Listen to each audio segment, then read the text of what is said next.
She was small, quiet, and looked fragile, everything a warrior shouldn't be.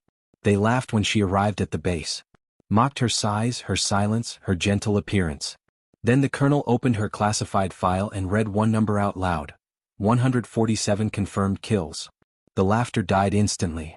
Before you watch full story, comment your country below. Hit subscribe because tomorrow I'm bringing the best story yet. The desert sun hammered down on forward operating base Sentinel as Staff Sergeant Maya Chin stepped off the supply convoy, her boots hitting the sand with barely a sound.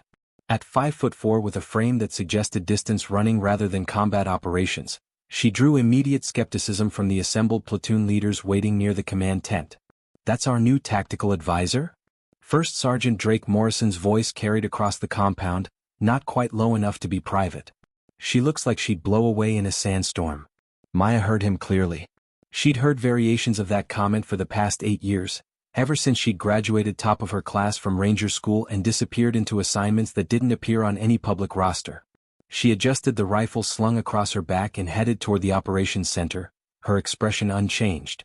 FOB Sentinel sat 30 miles from the nearest city in a region where insurgent activity had spiked dramatically over the past 3 months. The base housed 200 soldiers, most of them conventional infantry with a handful of specialists. Maya's arrival had been announced only to the commanding officer, Captain James Rodriguez, who waited for her inside the operations center. "Sergeant Chin, welcome to Sentinel," Rodriguez said, shaking her hand with a grip that tested her strength. She matched it without effort. "I'll be honest, when Division said they were sending a tactical advisor, I expected someone with more presence." "Presence doesn't win firefights, sir," Maya replied quietly. "Intelligence and precision do." Rodriguez nodded slowly, though his doubt was evident. "Your orders say you have experience in direct action operations, but your file is mostly redacted. What exactly did you do before this?" "What needed to be done, sir?" It was the only answer she could give. The missions in Kandahar, the solo operations in Syria, the high-value target eliminations that had earned her a chest full of classified commendations. None of it could be discussed with someone who lacked the proper clearance. "Right," Rodriguez said, clearly unsatisfied. "Well, we've got a situation brewing. There's a compound 15 clicks north where we believe insurgent leadership is meeting. I need to plan an assault, but I'd like your input since that's supposedly your specialty."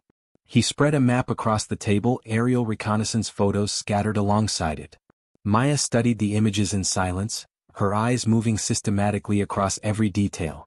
The compound sat in a natural depression, 3 buildings arranged in a U-shape with minimal cover approaches. Guard positions were visible in the photos, but something about their placement seemed off. "This is a trap," she said finally. "Excuse me?" "The guard positions are too obvious. They're meant to be seen from aerial reconnaissance.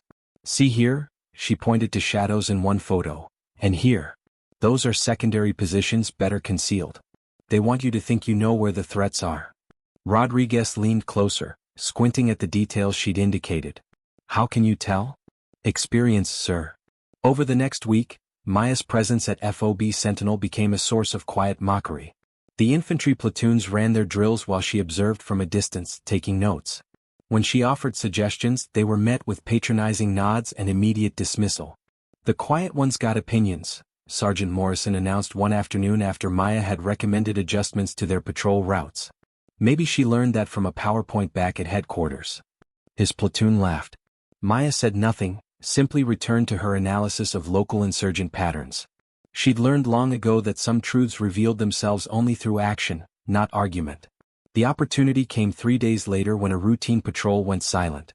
Lieutenant Jackson's squad had been conducting a standard reconnaissance sweep of the northern sector when radio contact abruptly ceased. Rodriguez assembled a quick reaction force within minutes, but uncertainty paralyzed the planning. "We don't know if they're under attack, captured, or just experiencing equipment failure," Rodriguez said, tension evident in his voice. Going in blind could turn one problem into 2. Maya stepped forward from her position against the wall. "I'll go." "Alone?" Morrison scoffed. "That's a suicide mission for a full platoon, let alone one person." "I've done this before," Maya said simply. Rodriguez studied her, weighing options he didn't like. "If you're not back in 2 hours, I'm sending everyone." She nodded once and left the operations center. Maya moved through the desert like a shadow, using terrain and timing that conventional infantry wouldn't consider. She'd memorized every fold of ground, every compound, every dry wadi in the area during her week of observation.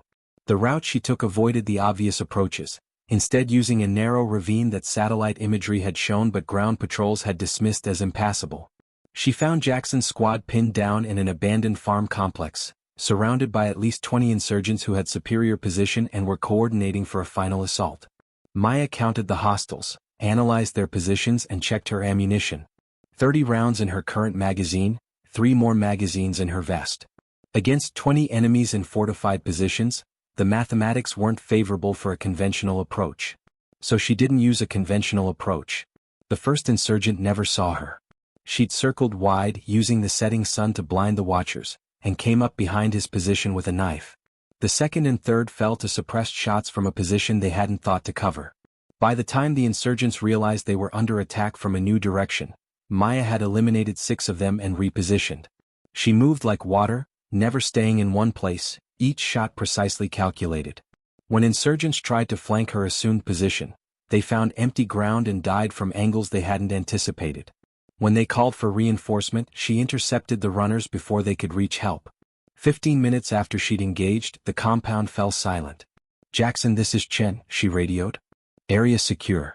Casualties. 2 wounded, none critical." Jackson's voice came back, shaky with adrenaline and disbelief. "What the hell just happened?" "Extraction. Get your men ready to move." She guided them back through the ravine route, supporting the wounded and maintaining security. By the time they reached FOB Sentinel, full darkness had fallen. The base erupted with activity as the patrol returned. Medics rushed to treat the wounded while soldiers crowded around Jackson's squad, demanding to know what happened. "She just appeared," one soldier was saying. "We were about to be overrun and then the insurgents started dropping. We couldn't even see where the shots were coming from." "Single operator," Jackson confirmed to Rodriguez. "Chin eliminated the entire hostile force and extracted us. I've never seen anything like it." Morrison stood nearby, his earlier mockery replaced by stunned silence. Maya walked past him toward the operations center to file her report, her expression unchanged. "Sergeant Chin," Rodriguez called after her. "A word." In his office, the captain pulled up her mission report on his computer, scanning the details. 20 hostile combatants eliminated. 0 friendly casualties beyond the original 2 wounded. Solo operation. He looked up at her. "What exactly is in those redacted sections of your file?" "Missions similar to tonight, sir. Just more of them." Rodriguez sat back, reassessing everything he'd assumed about the quiet woman standing before him. "Division's sending someone tomorrow. A colonel from JSOC. He wants to review our operations, but now I'm wondering if he's really here for you." Maya had suspected this was coming. When operators with her background were deployed to conventional units, oversight eventually followed. "Probably, sir." "Should I be worried?" "No, sir. Just prepared for some changes."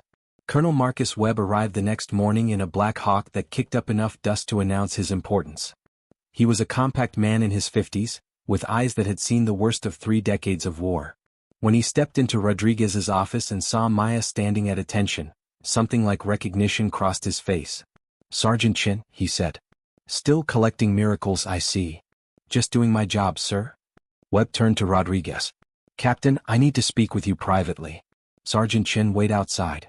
20 minutes later, Rodriguez emerged looking like a man who'd just had his understanding of reality adjusted. Webb followed, carrying a thin folder marked with classification stamps that made even approaching it require special clearance. "Assemble your command staff," Webb ordered. "Conference room. Now." Within 15 minutes, Rodriguez's leadership team sat around the briefing table. Morrison, Jackson, the other platoon leaders and the senior NCOs. Maya stood against the back wall, her usual position. Webb waited until everyone settled, then opened his folder. "What I'm about to tell you is classified secret. You will not discuss it outside this room." He paused, letting the weight settle. "For the past week, you've had the privilege of working with one of the most effective direct action operators in the United States military." Morrison shifted uncomfortably. Jackson sat forward, suddenly attentive. Webb continued. "Sergeant Maya Chen has completed 73 solo missions in denied territory over the past 6 years. Her confirmed kill count stands at 147 enemy combatants. She has been awarded 3 Silver Stars, all classified. 2 Defense Superior Service Medals, classified. And a Distinguished Service Cross that will never appear in any public record. The room had gone utterly silent. The operation you witnessed last night? Webb looked at Jackson. For Sergeant Chin, that was a relatively routine action. She's done the same thing in Kandahar, Mosul, Damascus, and a half-dozen other locations you don't have clearance to know about. He pulled out a photograph and slid it across the table. It showed Maya in different gear, face partially obscured, standing with a special operations team.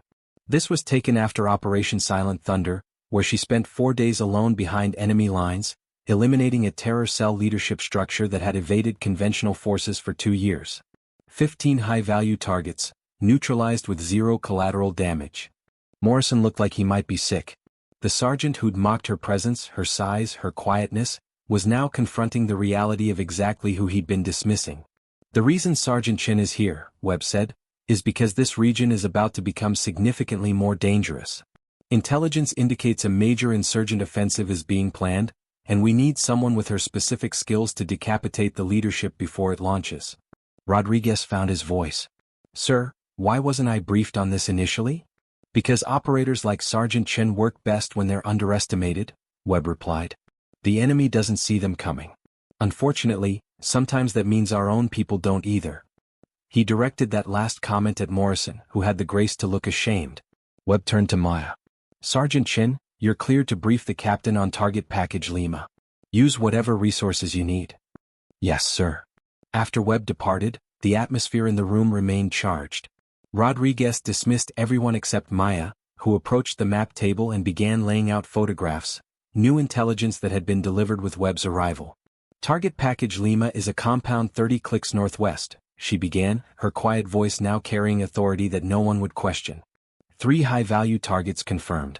They're planning a coordinated attack on 4 FOBs simultaneously, including this one. Timeline suggests they'll execute within 72 hours. How do you want to handle it? Rodriguez asked. Maya studied the photos. The same way I've handled 73 other missions, sir. I go in alone, eliminate the targets, and extract before their security realizes what's happened. Alone, Rodriguez repeated. Against what intelligence suggests is 50 to 70 hostiles. Numbers matter less than surprise and precision, sir. A large force would be detected. One person moving correctly becomes invisible. Rodriguez nodded slowly, then made a decision that would have seemed insane a week ago but now felt like the only logical choice. You have mission approval. What do you need from us? Just what you've already given me, sir. A reason to be here that doesn't attract attention, and support if extraction goes wrong. It won't go wrong though, will it? Maya's expression didn't change, but something flickered in her eyes. The calculation of someone who'd survived impossible situations through skill and will. I'll complete the mission, sir. She left at 0200 hours, slipping out of the FOB through a drainage culvert that she'd identified her first day. Jackson's squad, now her strongest advocates, had volunteered for backup, but she'd declined. This was the kind of work that required absolute silence and singular focus. The approach took 4 hours of careful movement through terrain that seemed impossibly exposed but offered concealment to someone who understood how to use shadow and stillness. Maya reached the compound just before dawn, the worst time for the defenders, tired from a night of watching, their attention wavering as they anticipated the sunrise. She counted 63 hostiles, more than intelligence had suggested. The 3 high-value targets were in the main building, protected by layers of security that would challenge a full assault team. Maya began her work. The perimeter guards fell first, silent eliminations that left no alarm. She moved through the compound like smoke, each action precisely calculated. When she reached the main building, the real challenge began. Eliminating the targets without alerting the remaining security force. It took every technique she'd mastered over 6 years of operations. Close quarters combat with a knife when silence was essential. Suppressed shots when distance required it. Movement so controlled that she seemed to materialize from shadows and disappear just as quickly. When the sun rose over the compound, all 3 high-value targets were dead, and Maya was 2 clicks away, moving toward her extraction point. Behind her, chaos erupted as the insurgents discovered what had happened, but by then she was a ghost, already gone. She reached FOB Sentinel by 0900, slipping back through the same drainage culvert. Rodriguez was waiting, having monitored her radio signals throughout the mission. Targets? He asked. Eliminated, sir. All 3 confirmed. Casualties? None, sir. Rodriguez shook his head in amazement. I've been in the army 20 years and I've never seen anything like you. You weren't supposed to, sir. That's the point. Word of the mission spread through the FOB within hours. Not the classified details, but enough to fundamentally change how every soldier viewed the quiet woman who'd been the subject of their mockery. Morrison found Maya in the mess hall that evening and approached with obvious discomfort. "Sergeant Chin," he began, then stopped, struggling for words. "I owe you an apology.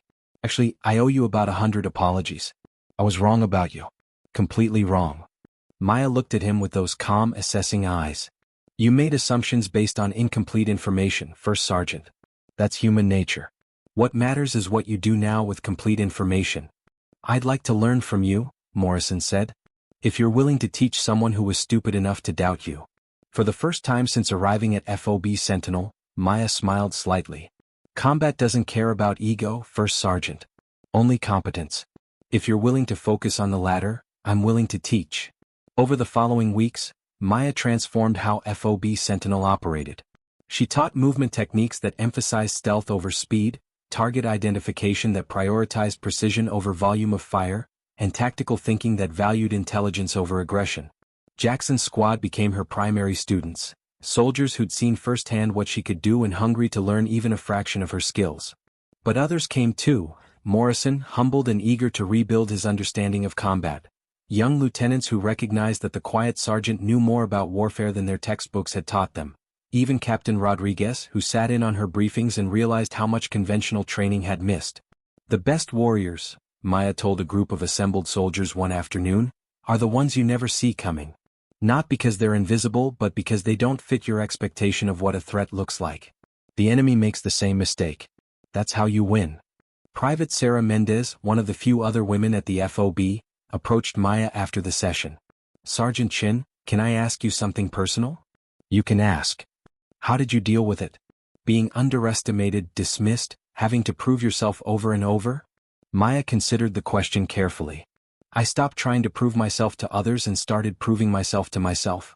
Every mission, every challenge, I focused on being excellent at what I do. Eventually, the results spoke louder than any words could." Mendez nodded slowly, absorbing this. "I want to try out for special operations. Everyone says I'm too small, too weak, not aggressive enough." "Everyone's wrong," Maya said simply. "Size doesn't determine capability. Neither does volume. What matters is skill, determination, and the willingness to do what others won't. If you want it, pursue it. Let your performance be the answer to their doubts." When Colonel Webb returned 3 weeks later for a follow-up assessment, he found a transformed unit. The metrics told part of the story: improved patrol effectiveness, better intelligence gathering, 0 casualties in hostile encounters. But the real change was in how the soldiers moved, thought, and operated. "You've done more than complete your mission," Webb told Maya privately. "You've changed how these soldiers understand warfare. They were ready to learn, sir. They just needed someone to show them a different approach." Webb studied her with the look of someone making a decision. "I'm putting you up for promotion to Sergeant First Class. There's also a position opening at the training command, teaching the next generation of special operations candidates. Interested?" Maya thought about Private Mendez, about Jackson's squad, about all the soldiers who'd transformed from skeptics to students. "Yes, sir. I think I'd like that." "Good. Because the Army needs more operators like you. And more importantly, it needs more leaders who understand that strength comes in forms we don't always recognize." On Maya's last day at FOB Sentinel, the entire base assembled for her departure. It wasn't a formal ceremony, she'd specifically requested none, but the soldiers came anyway, wanting to acknowledge what she'd taught them and who she'd proven herself to be. Morrison stepped forward, speaking for the group. "Sergeant Chin, when you arrived, we saw someone who didn't fit our expectations.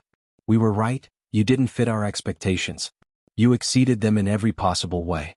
You've taught us that the quietest person in the room is sometimes the most dangerous, that assumptions are the enemy of understanding, and that true warriors don't need to announce themselves." He extended his hand. Maya shook it firmly. "There's one more thing," Jackson added, stepping forward with a wooden plaque. "We wanted you to have this." The plaque was simple, bearing just a few words: "To the quiet one, who taught us to listen." Maya accepted it, one of the few times her composure seemed to crack slightly. "Thank you," she said quietly. "All of you. Remember what you've learned here. And teach it to the next soldiers who need to understand that effectiveness comes in many forms." As the helicopter lifted off, carrying her toward her next assignment, Maya looked down at FOB Sentinel. A few weeks ago, it had been a place of mockery and dismissal. Now it was something different, a testament to what could happen when people looked beyond their assumptions and recognized excellence in unexpected forms. The Quiet One had spoken, not with words but with actions that would echo through the careers of every soldier she'd touched.